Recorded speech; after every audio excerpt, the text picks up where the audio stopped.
जब मैं खाली होता हूँ तब मैं गाने सुनता हूँ। ये वो लड़का है जो बहुत अच्छा क्रिकेट खेलता है। मुझे वो जगह दिखाओ जहाँ तुम अक्सर घूमने जाते हो। ये वो लड़की है जिसे गोल्ड मेडल मिला था। ऐसे सेंटेंसेस हम हर रोज़ बोलते हैं अपनी डे टू डे कन्वर्सेशन में। और अगर हम बात करें ये वाले डब्ल्यू एच वर्ड्स की, तो ये हमने कई बार पढ़े हैं, जो हम क्वेश्चन पूछने के लिए यूज़ करते हैं। जैसे व्हेन का मतलब होता है कब, हु का मतलब होता है कौन, वैसे ही व्हाट का मतलब होता है क्या, और विच का मतलब होता है कौन सा। पर आज हम जो पढ़ रहे हैं वो कुछ अलग है। जैसे व्हेन का मीनिंग जब निकलेगा, हु का मीनिंग जो निकलेगा, व्हाट का मतलब भी जो निकलेगा, और विच का मतलब भी जो ही निकलेगा। वेयर का मतलब जहाँ, और हुज का मीनिंग जिसका निकलेगा। तो आज के इस वीडियो में हम यही सीखने वाले हैं कि इन्हें कब और कैसे इस्तेमाल करना है, और इसे हम रिलेटिव प्रोनाउन बोलते हैं। तो वीडियो के एंड तक जरूर बने रहिए, क्योंकि आज के बाद आपको इन्हें यूज़ करने में कोई भी प्रॉब्लम नहीं आने वाली है। तो सबसे पहले हम देखते हैं व्हेन, जब के सेंस में। हम ऐसे सेंटेंसेस अक्सर बोलते हैं, जैसे जब वो घर आता है तो आराम करता है, जब वो पढ़ता है तो कोई उसे परेशान नहीं करता, जब मैं बाजार जाता हूँ तो सामान खरीदता हूँ। तो हमारे सेंटेंसेस में जब आ रहा है, जिसके लिए व्हेन का इस्तेमाल करेंगे। और व्हेन यूज़ करने के बाद हमारा सेंटेंस अफर्मेटिव आ जाएगा, मतलब कि साधारण वाक्य आ जाएगा। जैसे when I go to school, जब मैं स्कूल जाता हूँ। आई गो बाय बस, तब मैं बस से जाता हूँ। तो सेंटेंस में सेंस बनाने के लिए हम दोनों सेंटेंसेस देखेंगे। जैसे व्हेन इट रेन्स, जब बारिश होती है। और दूसरा sentence I stay at home, तब मैं घर पर रहता हूँ। आप एक और चीज़ पूछ सकते हैं कि जैसे हमने जब के लिए व्हेन लगाया, वैसे हमने तब के लिए तो देन लगाया ही नहीं। पर आपको ध्यान देने वाली बात यह है कि जब इंग्लिश के सेंटेंस में व्हेन आता है तो उसके बाद देन नहीं आता। व्हेन ही कॉल्स मी, जब वो मुझे बुलाता है। आई कम इमिडिएटली, तब मैं तुरंत आता हूँ। वैसे ही when you work hard you succeed, जब तुम मेहनत करते हो तब तुम सफल होते हो। When I was small I lived in village, जब मैं छोटा था तब मैं गांव में रहता था। इसमें एक बात याद रखना कि आप व्हेन के बाद कभी भी विल का इस्तेमाल नहीं करेंगे। मतलब कि सेंटेंस जो है वो फ्यूचर में नहीं बनाएंगे। भले ही हिंदी का सेंटेंस फ्यूचर में हो, पर हम इंग्लिश का सेंटेंस है वो प्रेजेंट में ही बनाएंगे। जैसे जब वो यहाँ आएगा, व्हेन ही कम्स हियर। या फिर जब वो स्कूल जाएगा, तो when he goes to school. इस बात का आपको ख्याल रखना है कि भले ही हिंदी का सेंटेंस का सेंस फ्यूचर में आ रहा हो, पर इंग्लिश वाला सेंटेंस व्हेन के बाद प्रेजेंट में ही बनेगा। और इसके बाद वाला सेंटेंस आप फ्यूचर में ले सकते हैं। तो इस तरह से व्हेन जो है वो जब के सेंस में यूज़ होता है। अब देखते हैं वू का मतलब जो होता है। ये हम पर्सन के लिए यूज़ करते हैं।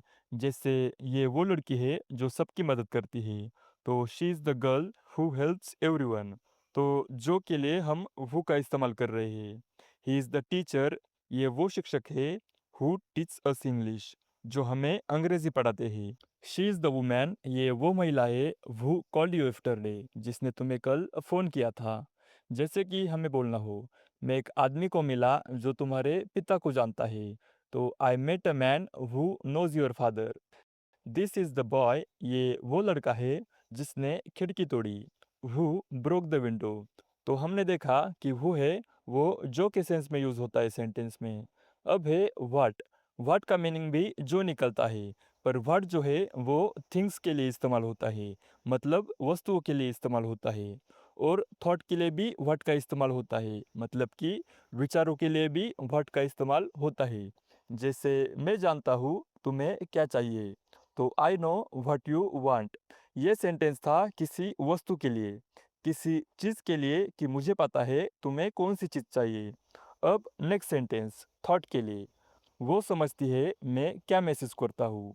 She understands what I feel, मतलब कि वो मेरी फीलिंग समझती है कि मैं क्या महसूस करता हूँ। She understands what I feel. जैसे हमें कहना है जो तुमने कहा वो सच है, तो what you said is true. Next है what I saw is amazing. What I saw, जो मैंने देखा, इज़ अमेजिंग, वो अद्भुत है। What you thinks matter a lot. What you thinks, जो तुम सोचते हो, मैटर अलॉट, वो बहुत मायने रखता है। तो इस तरह हम व्हाट का यूज़ चीज़ों के लिए या विचारों के लिए करते हैं। अब देखते हैं व्हिच। व्हिच का मीनिंग भी जो निकलता है, पर व्हिच जो है वो ज़्यादातर थिंग्स के लिए इस्तेमाल होता है, मतलब कि चीज़ों के लिए इस्तेमाल होता है। जैसे this is the book which I bought yesterday. This is the book, ये वो किताब है व्हिच आई बॉट यस्टरडे, जो मैंने कल खरीदी। I have a pen which writes smoothly.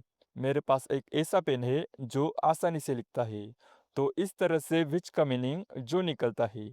This is the car which he drives. This is the car, ये वो कार है विच ही ड्राइव्स, जो वो चलाता है।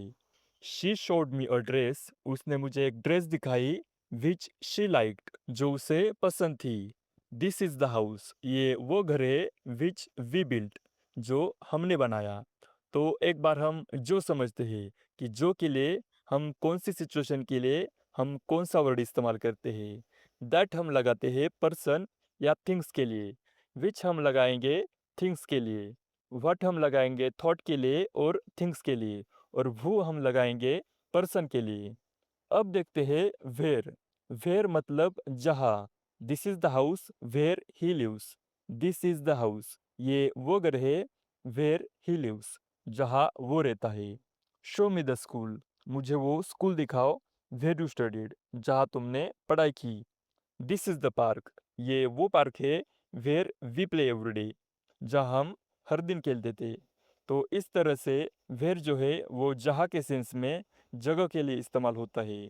जैसे कुछ और sentences.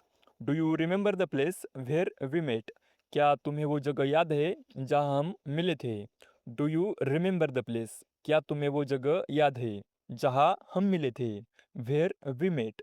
This is the shop, ये वो दुकान है where I bought this phone, जहाँ मैंने ये फ़ोन खरीदा। This is the shop where I bought this phone. अब है whose, जिसका मीनिंग जिसका, जिसकी या फिर जिसकी निकलता है।